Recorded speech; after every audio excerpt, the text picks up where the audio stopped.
म्हटलं तर मग मालिकेचा आजचा भाग हा खूपच इंटरेस्टिंग आहे.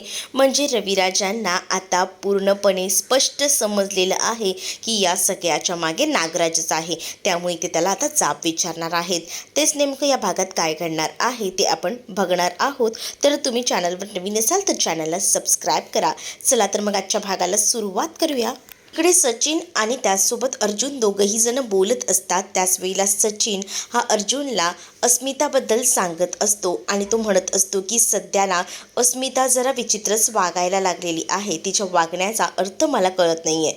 मला कळतंय ती प्रेग्नेंट आहे आणि तिला असं वाटत असेल की जास्तीत जास्त दिवस मी तिच्याबरोबर राहावं. पण मुळात ना मला कधी कधी असं वाटतं मी इंडियामध्ये आलो आहे ना ती माझ्यासाठी चूक ठरली की काय.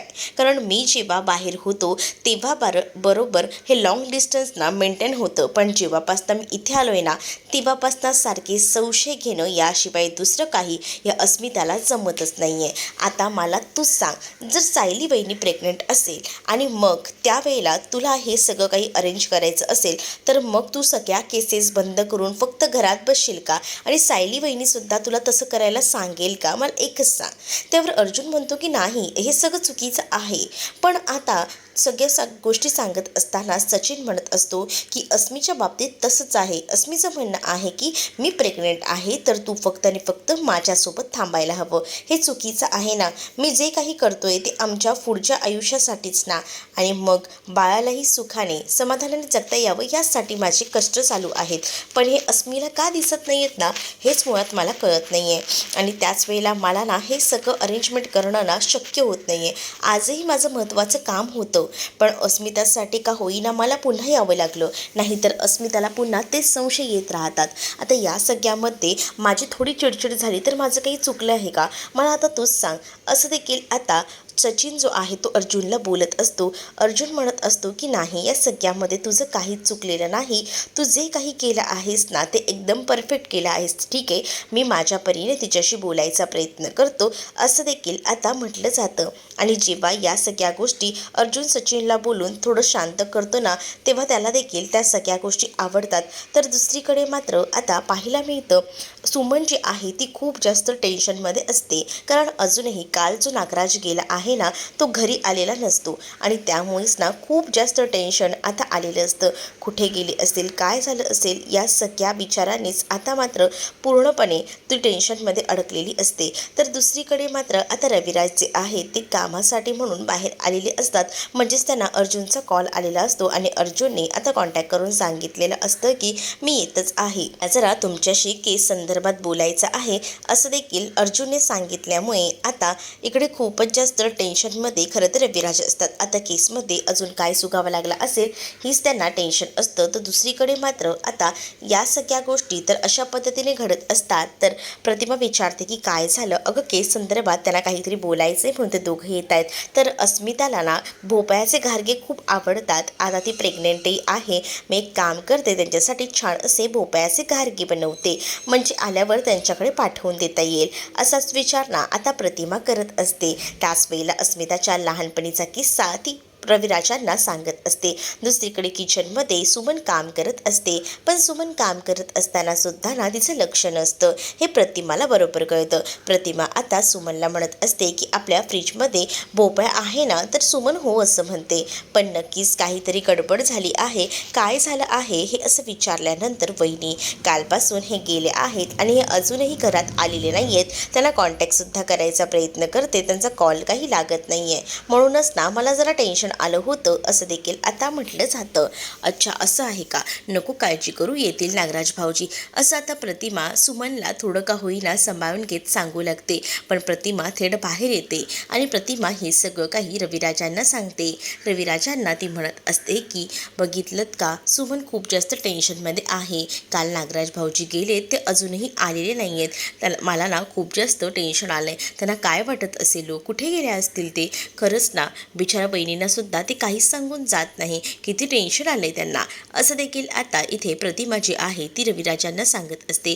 रविराज म्हणतात की खरंच ना हा माणूस आहे ना आजकाल न सांगता कशा काय जाऊ लागलाय काय माहिती. थांब आता मीच त्याला कॉन्टॅक्ट करतो. आणि असं बोलून रविराज आता आपला फोन हातात घेतात आणि रविराज कॉन्टॅक्ट करायला सुरुवात करतात. पण इथे रविराजांचा फोनसुद्धा नागराज काही उचलत नसतो, कारण नागराज रविराजांचा फोन उचलून बसला तर त्याचं सत्य बाहेर येऊ शकतं. कारण महिपत आहे ना तिकडं खूप जास्त ओरडत होता. म्हणूनच आता नागराज फोन रिसीव करत नाही. नागराज फोन रिसीव करत नाही आहे म्हटल्याबरोबर इकडे मात्र आता रविराजांना अजूनच टेन्शन येतं. सुमनही विचार करते की नेमकं काय चाललं आहे, म्हणजे हे अजूनही महिपतला साथ देत आहेत का. आता एवढं अपघाताच्या बाबतीत सुद्धा कळतंय, पण ह्यांना हे का कळत नाही आहे की हे सगळं आपल्या कुटुंबासोबत होतंय. दुसरीकडे मात्र आता साक्षीही बेचैन असते. साक्षी विचार करत असते की अण्णा कुठे गेली असतील. अण्णांची खूप जास्त तिला टेन्शन आलेलं असतं. म्हणूनच ती आता त्याच्या एका फंटरला कॉल करते आणि ती अण्णांबद्दल विचारत असते. त्यावर तो सांगू लागतो की सगळ्यात आधी ना अण्णा जे होते ना ते इथेच होते, म्हणजेच तुळजापुरात होते. म्हणूनच त्यांनी मला कॉन्टॅक्ट करून बोलवूनही घेतलं होतं. पण आता मी इथे येतोय ना तेव्हा मला कळतंय की अण्णा तुळजापुरात नाही आहेत. मग अण्णा गेले कुठे असतील हा मुळात मोठा प्रश्न असतो. साक्षीला आता टेन्शन आलेलं असतं आणि आता साक्षी विचार करू लागते, अण्णांना कोणी गायब तर केलं नसेल ना, अण्णांना अटक झाली तर नसेल ना. हे असे अनेक प्रश्न तिच्या डोक्यामध्ये येत असतात.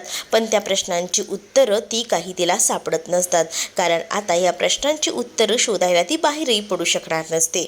ना कोणाला कॉन्टॅक्ट करू शकणार असते, ना पोलिसात जाऊ शकणार असते. त्यामुळे ना आता तिला स्वतःच खूप जास्त टेन्शन आलेलं असतं. कारण तिला माहिती आहे अण्णांना आता तिला शोधता येणार नाही. पण अण्णांची काळजीही तिला वाटत असते की अण्णा नेमके कुठे गेले असतील. कोणी त्यांना मारलं तर नसेल ना, मग कशी मी तक्रार करू पोलिसात. आता तिची चारही बाजूंनी कोंडी झालेली असते आणि त्यामुळेच ना तिला खूप जास्त टेन्शन जे आहे ते आलेलं असतं. आणि जेव्हा या सगळ्या गोष्टीचं तिला टेन्शन येतं तेव्हा मात्र आता सुचत नसतं की काय करावं.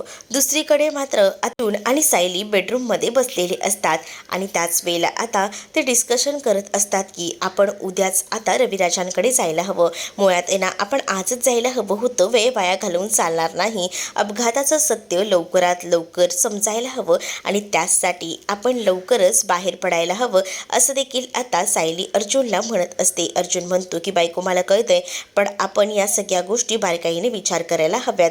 म्हणजे बघ ना, आपण त्या बाबू ड्रायव्हरला तर पकडलं, बाबू ड्रायव्हर तर आपल्या ताब्यातच आहे. पण तुला एक गोष्ट कळते का, ज्या दिवशी आपण तो सीन रिक्रिएट केला होता आणि बाबू ड्रायव्हरचा फोटो आपण जेव्हा तिथे लावला होता तेव्हा मात्र महिपत किती घाबरला होता. आणि जेव्हा तो घाबरला तर होता, पण त्यावेळेला ना त्याने लगेच आपल्या खिशातून मोबाईलही बाहेर काढला होता. यावरूनही स्पष्ट होतं की अजूनही ना तो त्या माणसाच्या कॉन्टॅक्टमध्ये असू शकतो, ज्याने ही सुपारी त्याच्याकडनं दिली होती आणि हे सगळं काम करून घेतलं होतं. हे सुद्धा आता इथे सायली आणि अर्जुनला आठवू लागतं आणि दोघंही जण त्याच गोष्टीचा आता विचार करत असतात. कारण त्यांना सुद्धा स्पष्टपणे वाटत असतं की ज्यांना कोणी यांना सुपारी दिली आहे ना रविराजांना मारायची, त्याबद्दल अजूनही महिपतचा आणि त्यांचा संबंध आहे. ही तर गोष्ट आता मात्र कळून चुकलेली असते. आणि जेव्हा या सगळ्या गोष्टी कळून चुकतात ना तेव्हा मात्र आता टेन्शनचंच काम झालेलं असतं. तर दुसरीकडे मात्र आता पाहायला मिळतं ह्या सगळ्या गोष्टींचा बारकाईने अर्जुन आणि सायली विचार करत असतात आणि त्यांनासुद्धा हेच वाटत असतं की अजूनही महिपतचा त्या माणसासोबत कॉन्टॅक्ट आहे. म्हणजे एवढ्या वर्षात झाले, 22 वर्ष झाले सुपारी दिलेली असली तरीसुद्धा त्यांचा आणि ह्याचा काहीतरी संबंध आहे, हे तर आता स्पष्ट झालेलं असतं. तर दुसरीकडे मात्र आता पाहायला मिळतं सायली आणि अर्जुन हे बेडरूममध्येच असतात. तर अर्जुन आहे ना त्याच्या केस संदर्भातली एक फाईल शोधत असतो, पण ती फाईल त्याला कुठेही सापडत नसते आणि म्हणूनच ना त्याची खूप जास्त चिडचिड होत असते. सायली अर्जुनला सांगत असते की चला नाश्त्यासाठी खाली चला, पण आता अर्जुन काही ऐकायला तयार नसतो. कारण अर्जुनला त्याची महत्त्वाची फाईल शोधणं सुद्धा तितकंच गरजेचं असतं. जोपर्यंत ती फाईल भेटत नाही तोपर्यंत मी काही कामासाठी म्हणून बाहेर येणार नाही, हे असं स्पष्टपणे सांगून टाकलेलं असतं त्याने. आणि त्यामुळेच ना आता मात्र खूप अवघड काम होऊन बसलेलं असतं. तर सायली म्हणत असते की तुम्हाला ना आधी फाईल्स वगैरे ठेवायची ना शिस्त नाही आहे, मी काल बघितलं होतं तेव्हा तुम्ही त्या सगळ्या फाईल्स आहेत ना इथे तिथे टाकून दिल्या होत्या, तरी मी त्या नीट ठेवल्या. ही कोणती पद्धत आहे? मी उलट व्यवस्थित या टेबलवर ठेवतो, जेणेकरून मला ह्या सगळ्या फाईल्स नीट भेटायला हव्या. हो का, टेबलवर ठेवता का? पण मी तर काल जेव्हा आली ना तेव्हा त्या सगळ्या फाईल आहेत ना या सोफ्यावर ठेवलेल्या होत्या. म्हणजे मी जिथे झोपते ना तिथे बरोबर त्या सगळ्या फाईल्स मांडलेल्या होत्या. मग मला सांगा, मी कुठे झोपायचं होतं? माझ्या जाग्यावर जर त्या फाईल्स लोळत असतील तर मी कुठे झोपायचं आहे ना, ते जरा मला स्पष्टच सांगा. मग म्हणूनच तर ते उचलून ठेवल्या. आणि तुम्हाला जी फाईल हवी आहे ना ती मला माहिती आहे. तुम्हाला कोणती फाईल हवी आहे त्या फाईलचं मी सगळं सांगू शकते तुम्हाला. ती बघा, तिथे ते वरचं ड्रॉवर ओपन करा. त्या ड्रॉवरमध्ये आहे बघा रेश्मा मर्डर केस. आणि त्याबरोबर आता अर्जुन ती फाईल बाहेर काढतो आणि त्याच वेळेला अर्जुन म्हणतो, हां बरोबर हीच ते. त्यावर आता सायलीला राग आलेला असतो, म्हणून सायली आता म्हणत असते की तुम्ही एक कामच करा ना, सायली मर्डर केसची पण फाईल बनवूनच टाका. कारण तुम्हाला ना हे सगळं करून माझं मर्डरच करायचं आहे, कारण तुम्हाला या सगळ्या गोष्टी परफेक्ट नकोच असतात ना. असं सायली मुद्दामून रागारागात आता अर्जुनला बोलते आणि ती आता रागातच खाली निघून जाते. खरं तर ती नाश्त्यासाठी त्याला बोलवायला आलेली होती, पण या अर्जुनने जो काही तमाशा घालून ठेवलेला होता ना त्यामुळे आता सायली भलतीच खवळली होती. आणि त्यामुळेच आता सायली म्हणत असते की तुमच्या फाईल्सचं तुम्हाला काय करायचं आहे ना ते करा, आता मला ना नाही बोलायचं. आणि असं बोलून ती निघून जाते. तर दुसरीकडे आता इकडे मात्र अर्जुन म्हणत असतो की बापरे, हे सगळं काय होऊन बसलं, आजचा नाश्ता ना खूपच जास्त झणझणीत असणार आहे असं तो म्हणतो आणि लगेचच नाश्ता करायला म्हणून निघून जातो. इकडे महिपत खूप जास्त खवळलेला असतो, कारण महिपतला या सगळ्याचा राग आलेला असतो. महिपतने म्हटलेलं असतं की तुम्ही माझ्यासोबत जे काही केलेलं आहे ना ते सगळं काही चुकीचं केलेलं आहे. एक गोष्ट लक्षात ठेवा, तुम्हाला असं वाटत असेल की तुम्ही हे सगळं करून खूप जास्त हॅप्पी असाल, पण नाही ना तुमच्या चौकात बॅनर लावले आणि त्या बॅनरला ना चंदनाचा हार लावला ना तर माझं नाव देखील महिपत शिकरे लावणार नाही. बघा तुमची कशी हालत करतो. या महिपत शिकरेला तुम्ही किडनॅप करून ठेवलेलं आहे ना. बघा असं म्हटल्यानंतर इथे प्रिया आणि नागराज दोघंही जण घाबरलेले असतात, कारण त्यांनाही माहिती आहे की त्यांनी एवढं मोठं कांड केलेलं आहे महिपत सारख्या माणसाला किडनॅप करून.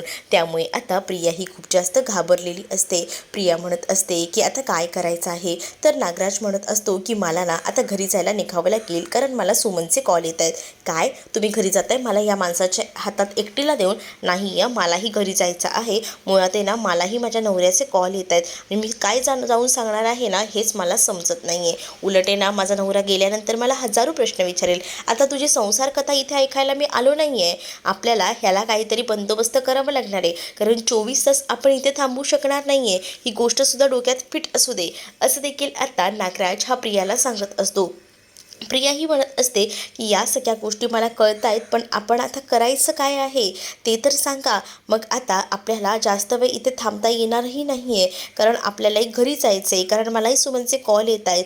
मग आता आपल्याला काहीतरी करावं लागणार आहे. इकडनं दोघांनाही एकदम जर बाहेर पडायचं असेल तर मात्र आता प्रियाच्या लक्षात येतं प्रियाच्या बॅगेमध्ये एक औषध आहे, ज्या औषधानेच आता ती महिपतला आता बेशुद्ध करायचं ठरवत आहे. म्हणूनच आता ती त्या बॅगेत औषध बाहेर काढते आणि म्हणते की आता हेच औषध आपल्यासाठी फायदा ठरू शकतं.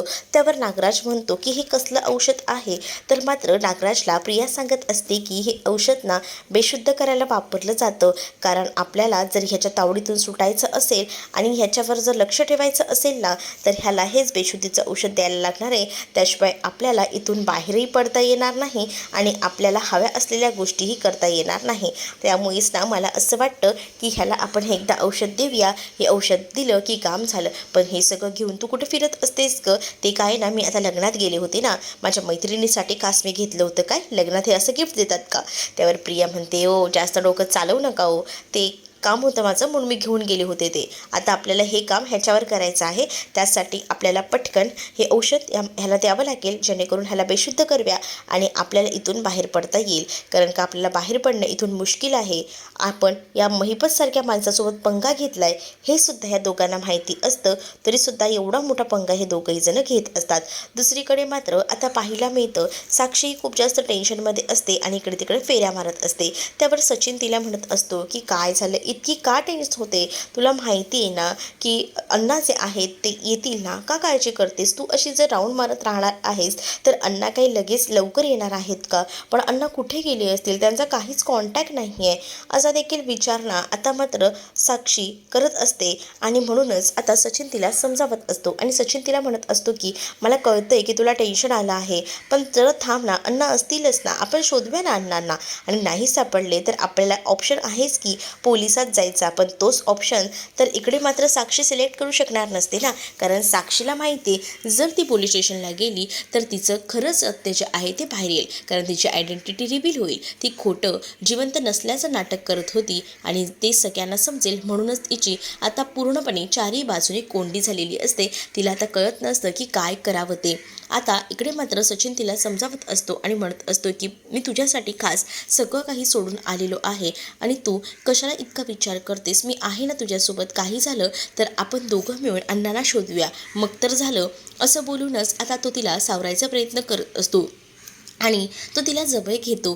त्याच वेळेला आता साक्षी म्हणत असते की मनातल्या मनात ती म्हणते की हा माणूस तर मला असा धीर देतोय, पण हाच माणूस जर मला खूप जास्त फसवत असेल तर मी कोणावर विश्वास ठेवू? आताच्या घडीला मला विश्वास ठेवण्यासारखं कोणीच नाही आहे. अण्णाही माझी साथ सोडून कुठे गेलेत?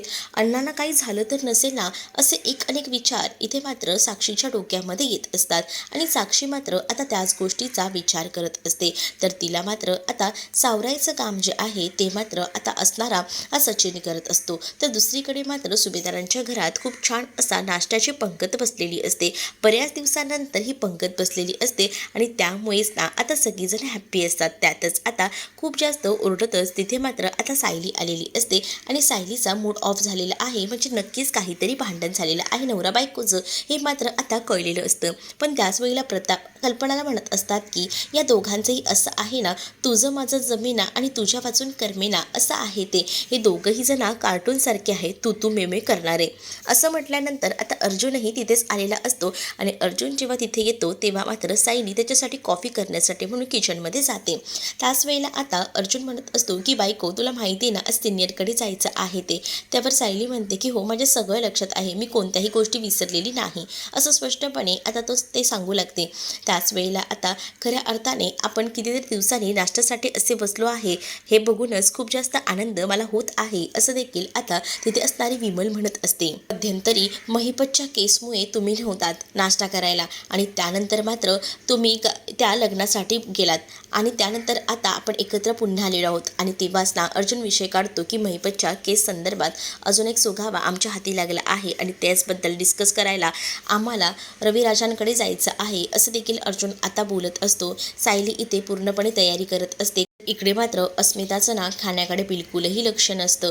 तिला ना आता सचिन पुन्हा एकदा तिची साथ सोडून गेलाय ना याचा खूप जास्त राग येत असतो आणि म्हणूनच ना ती असं खायलासुद्धा मागत नसते आणि तिकडे तिकडे बघत असते. त्याच वेळेला आता कल्पना ओळखून जाते की हिला मूड नाही आहे, तिला काही हवंय का, तुमच्यासाठी काही गोडाचा शिरा वगैरे बनवू का, हे सुद्धा सायली विचारते. पण अस्मिता नाही असं म्हणत असते. दुसरीकडे आता प्रिया दबक्या पावलांनी बॅग वगैरे घेऊन घरी येते आणि प्रियाला घरी आलेलं बघून आता मात्र सगळीजण प्रियाकडे पाहू लागतात आणि त्यानंतर आता प्रिया रूममध्ये निघून जाते. पण त्याच वेळेला मात्र इथे असणारी कल्पना म्हणत असते की बघितलं का आता ही आलेली आहे आणि असं दाखवते ना की हिने काहीच केलेलं नाही आहे, किती तो गोंधळ आणि किती ती गडबड त्या लग्नामध्ये केली होती. असं म्हटल्याबरोबर काय झालं होतं नेमकं असं देखील आता विचारलं जातं. त्याच वेळेला आता सगळीजण त्या प्रियाकडे पाहू लागतात. पण प्रिया आता बेडरूममध्ये निघून गेलेली असते. पण प्रियाचं जे काही कांड आहेत ना ते मात्र आता कल्पना सगळ्यांना सांगू लागते. तर पुढील भागामध्ये आपल्याला पाहायला मिळतं रविराजांना सायली आणि अर्जुन भेटायला गेलेले असतात आणि बाबू ड्रायव्हर आम्हाला तुळजापुरात भेटला होता ही गोष्ट सांगितल्यानंतर रविराजांना धक्का बसतो. रविराज म्हणतात काय तो जिवंत आहे? तर हो तो जिवंत आहे आणि त्याने आम्हाला हेही सांगितलं आहे की महिपतला मारण्याची सुपारी म्हणजेच पूर्ण किल्लेदार कुटुंब कुटुंबाला संपवण्याची सुपारी कोणीतरी दिली होती. हे ऐकल्यानंतर मात्र प्रतिमा आणि रविराजांना खूप मोठा धक्का बसतो. त्यांना आता कळत नसतं की इतका कोण मोठा माझा शत्रू आहे की डायरेक्ट तो आमच्या जीवावर उठला आहे. आणि त्यामुळे मात्र आता रविराजांना टेन्शन आलेलं असतं. पण नंतर आपल्याला पाहायला मिळतं, जेव्हा इथे घरी आलेले असतात ना नागराज, तेव्हा नागराजला डायरेक्ट प्रश्न विचारला जातो. रविराज डायरेक्टच प्रश्नाला हात घालतात आणि म्हणत असतात की काय रे नागराज, मला एका प्रश्नाचं उत्तर हवं आहे. हां, तू अजूनही त्या महिपतसोबत बोलतोस का? आणि त्या महिपतचा आणि तुझा संबंध आहे का? मला या प्रश्नाचं उत्तर हवं आहे. आता रविराजांनी थेट आता नागराजला हा प्रश्न विचारल्यामुळे मात्र आता सुमनही खूप जास्त घाबरलेली असते. आणि नागराज हा तर एकदा एवढा घाबरलेला असतो ना की त्याला खूप जास्त घाम फुटतो आणि तो मात्र आता पाहतच राहतो. आणि आता नागराज रविराजांना काय उत्तर देईल हे येणाऱ्या भागामध्येच आपल्याला पाहायला मिळेल. तुम्ही जर आपल्या चॅनलवर नवीन असाल तर चॅनलला नक्की सबस्क्राईब करा. चला तर मग भेटूया पुढच्या भागामध्ये. तोपर्यंत टाटा, बाय.